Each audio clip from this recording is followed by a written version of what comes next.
오늘은 누가복음 14장 7절로 14절에 의거해서 참 지혜라고 하는 제목을 가지고 서로 은혜를 나누기를 원합니다. 우리는 살아가면서 지혜가 필요하다는 생각을 가끔 하게 됩니다. 지혜롭지 못해서 악한 자들의 게임에 넘어가기도 하고, 어리석은 말과 행동으로 인해서 자신의 존재 가치를 스스로 깎아내릴 수 있기 때문에 그런 거지요. 어느 순간 지혜로웠다면 악한 자들의 괴계를 간파하여 그들로 인해 어려움이나 손해를 당하지 않을 것이고, 자신만 아니라 다른 사람들도 도와줄 수 있었을 것입니다. 지혜로웠다면 때에 맞는 말을 하고 경우에 맞는 행동을 해서 하나님께는 영광이 되고 자신에게는 큰 유익이 되었을 때도 있었을 것입니다. 그래서 잠언 3장 18절은 지혜는 그 얻은 자에게 생명나무라, 지혜를 가진 자는 복되도다 라고 하는 그런 말씀을 하신 것입니다. 한글 번역 성경에는 잠언에는 지혜라고 하는 그런 단어가 무려 122번이나 언급되어 있다고 하는 것은 그만큼 하나님께서 우리를 지혜를 찾고 또 지혜로워지기를 원하신다는 것을 알 수가 있는 것입니다. 사실 오늘 본문을 살펴보면 겸손한 것을 요구하시는 예수님의 의도가 내포되어 있습니다. 여러분, 어렸을 때부터 교만을 배운 사람은 없습니다. 언제나 높은 자리에 앉은 법을 배운 사람은 없습니다.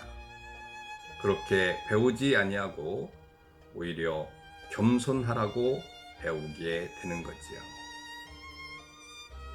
그런데 실제의 삶에서는 겸손하지 못하고 교만한 것은 지혜롭지 못해서 그렇습니다. 만약 지혜로웠다고 한다면 자신의 자리를 찾을 것이고, 그 일로 인해서 많은 사람들로부터 높임을 받게 될 것입니다. 그러나 지혜롭지 못하니 배운 것과는 달리 욕심이 앞서서 높은 자리를 찾게 되고, 그래서 결국 사람들 앞에서 무안을 당하게 되는 것이지요.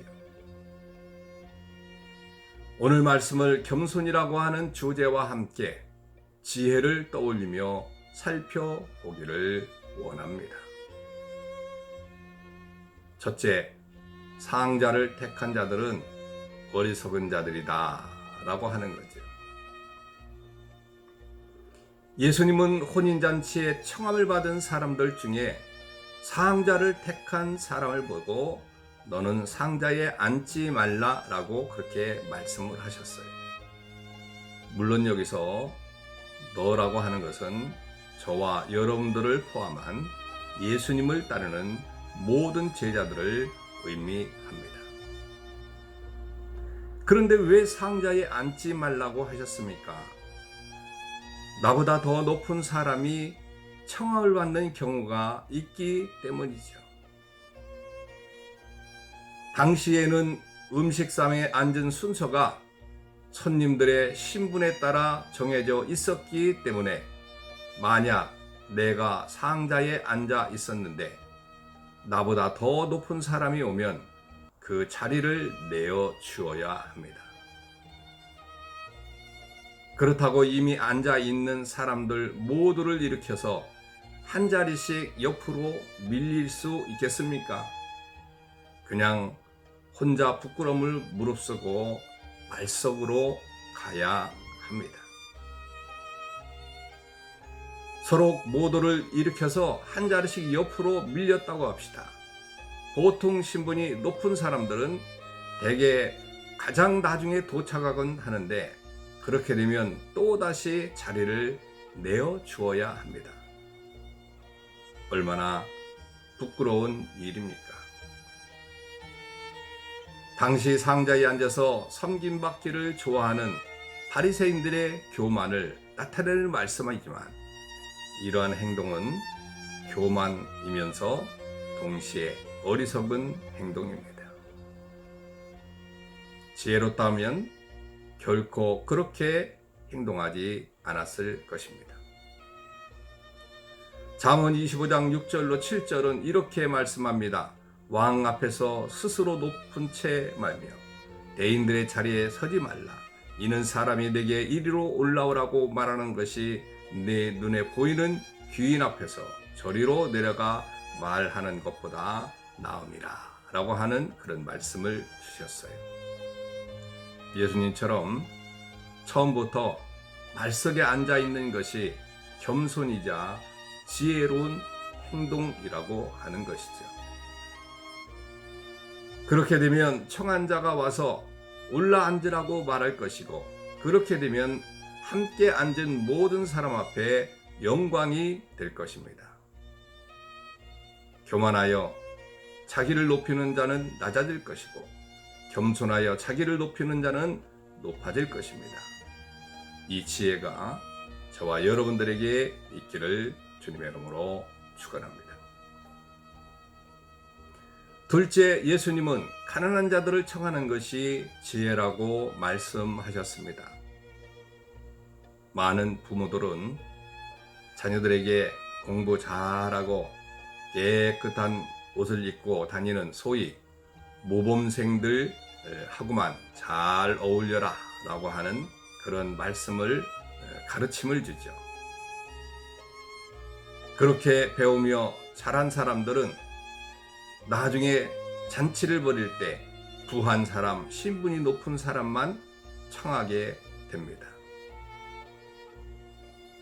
그들을 청하면 자신도 그만큼 신분이 높아지고 그 자리가 빛날 것이라고 생각하기 때문에 그런 거죠. 이런 모습은 요즘도 마찬가지입니다. 하지만 예수님은 12절에서 이렇게 말씀합니다. 네가 점심이나 저녁이나 베풀거든 벗이나 형제나 친척이나 부한 이웃을 청하지 말라. 두렵건대 그 사람들이 너를 도로 청하여 내게 가품이 될까 하라 라고 하는 그런 말씀입니다.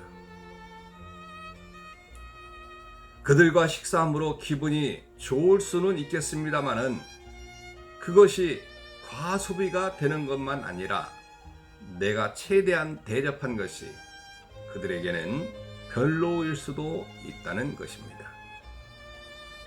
만약 그렇다면 대접함이 도리어 내게는 손해가 되기 때문에 그렇지요. 여러분, 실컷 돈을 들여 초대해서 손해가 된다면 그것은 어리석은 일입니다. 잠언 22장 16절은 부자에게 주는 자는 가난해질 뿐이다 라고 경고를 하였습니다. 그리고 예수님은 13절에서 잔치를 배설하거든 차라리 가난한 자들과 좀 정신적으로 모자란 그런 사람들과 저는 사람들과 소경들을 청하라고 그렇게 말씀하셨습니다. 그러면 저희가 갚을 것이 없는 고로 내게 복이 된다는 것이죠. 왜냐하면 의인들의 부활 시에 그 행한 행동대로 하나님께서 갚으실 것이기 때문에 그렇습니다. 이 세상에서 신분이 높은 사람들을 대접하여 그들로부터 덕을 보려는 행동은 일반적이지만 세속적이고도 어리석은 행동을 말씀하시는 것이죠. 신분이 낮은 사람들을 대접해서 천국에서 하나님께 보상을 받으려는 행동이야말로 진정한 지혜로운 자의 행동이라고 하는 것을 오늘 말씀을 통해서 가르쳐 주고 있습니다. 여러분, 하나님의 지혜를 가지면 세상에서도 수치를 당하지 않고 영광을 벌 것이고 천국에서도 더 큰 영광과 복을 얻게 될 것임을 믿습니다.